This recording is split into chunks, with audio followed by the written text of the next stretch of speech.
गांव हरिपुर हरे भरे खेतों, मिट्टी की सौंधी खुशबू और आपसी प्रेम के लिए जाना जाता था।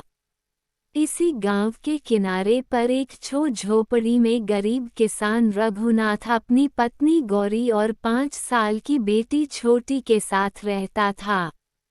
रघुनाथ के पास थोड़ी जमीन थी, उसमें रघुनाथ और उसकी की पत्नी उसमें काम करते, जमीन बहुत कम थी। मगर उसके पास जो सबसे कीमती चीज थी वो थी उसकी गाय गौरी। गौरी कोई आम गाय नहीं थी, वह काली और सफेद रंग की, शांत स्वभाव वाली और बहुत समझदार थी। वह रोज अपने आप ही जंगल के किनारे चरने चली जाती और वहां पर घास चरती और फिर अपने आप वापस घर आ जाती। वह छोटी को सबसे ज्यादा चाहती थी।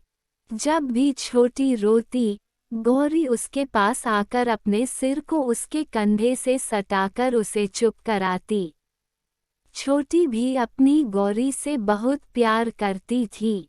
वह उसके लिए रोज खुद अपने छोटे हाथों से घास लाती और उसे अपने हाथों से खिलाती। दोनों की यह स्नेह भरी दोस्ती पूरे गांव में प्रसिद्ध थी। गांव के लोग अक्सर कहते, इतना प्यार तो इंसानों में भी नहीं देखा जितना इस बच्ची और गाय में है। एक दिन गांव में सूखा पड़ गया। बारिश महीनों से नहीं हुई थी।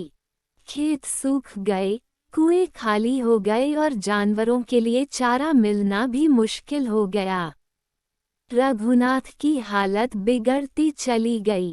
वह रोज कमाने जाता, मगर मजदूरी भी कम मिलती थी। एक रात रघुनाथ और उसकी पत्नी चिंता में डूबे हुए बैठे थे। उनके पास पैसे खत्म हो चुके थे। तभी रघुनाथ ने कहा, शायद अब हमें गौरी को बेचना पड़ेगा, किसी शहर वाले को दे देंगे।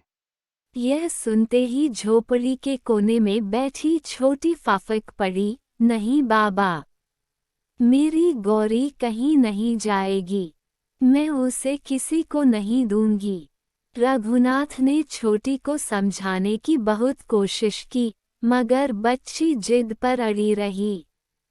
अगली सुबह जब रघुनाथ गौरी को बेचने के लिए तैयार कर रहा था, तब छोटी गाय के गले से लिपट कर रोने लगी। गौरी ने भी जैसे छोटी की पीड़ा को समझ लिया था। उसकी आंखों से भी आंसू बहने लगे। गांव के मुखिया ने यह दृश्य देखा और वह अंदर से बहुत भावुक हो गए। मुखिया ने रघुनाथ से कहा, गाय को मत बेचो, मैं गांव की पंचायत से बात करके कुछ मदद का इंतजाम करता हूँ। इस प्यारी बच्ची और गाय का रिश्ता नहीं टूटना चाहिए। मुखिया की पहल पर गांव वालों ने मिलकर रघुनाथ के लिए थोड़ी मदद जुटाई। किसी ने चारा दिया, किसी ने कुछ पैसे और किसी ने मजदूरी का काम दिलवाया। रघुनाथ की स्थिति थोड़ी सुधरने लगी। गौरी अब भी हर रोज छोटी के साथ समय बिताती। जब छोटी बीमार पड़ी तो वह गाय उसके बिस्तर के पास बैठी रहती, जैसे कोई माँ अपने बच्चे की देखभाल कर रही हो। छोटी की हालत देखकर डॉक्टर ने भी कहा, इस बच्ची को दवाइयों से ज्यादा अपनी गौरी की जरूरत है। दिन बीते, सूखा खत्म हुआ और बारिश आई। खेत फिर से हरे भरे हो गए। रघुनाथ की फसल अच्छी हुई और अब उसे गाय को बेचने की जरूरत नहीं रही। एक दिन गांव में एक बड़ा मेला लगा। उस मेले में छोटी और गौरी और रघुनाथ तीनों घूमने गए। उस मेले में एक शहर का अमीर व्यापारी आया। उसने गौरी को देखा और कहा, इस गाय के बदले मैं तुम्हें 5,000 रुपये दूंगा। ऐसी समझदार गाय मैंने नहीं देखी।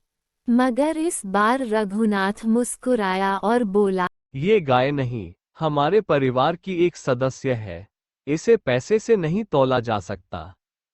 छोटी और गौरी अब पहले से भी ज्यादा खुश रहने लगे। और फिर गांव के बच्चे भी छोटी को देखकर गाय से प्रेम करने लगे और गांव वालों के लिए यह कहानी एक मिसाल बन गई। प्रेम, वफादारी और इंसानियत की मिसाल। सब कहते, जहाँ प्यार होता है वहाँ रास्ते खुद बन जाते हैं। शिक्षा। यह कहानी हमें सिखाती है कि सच्चा प्रेम जाति, भाषा या प्राणी के भेद से परे होता है। वफादारी और स्नेह सिर्फ इंसानों में नहीं, जानवरों में भी उतना ही होता है। अगर दिल से जुड़ाव हो तो परिस्थितियां चाहे जैसी भी हों, संबंध नहीं टूटते।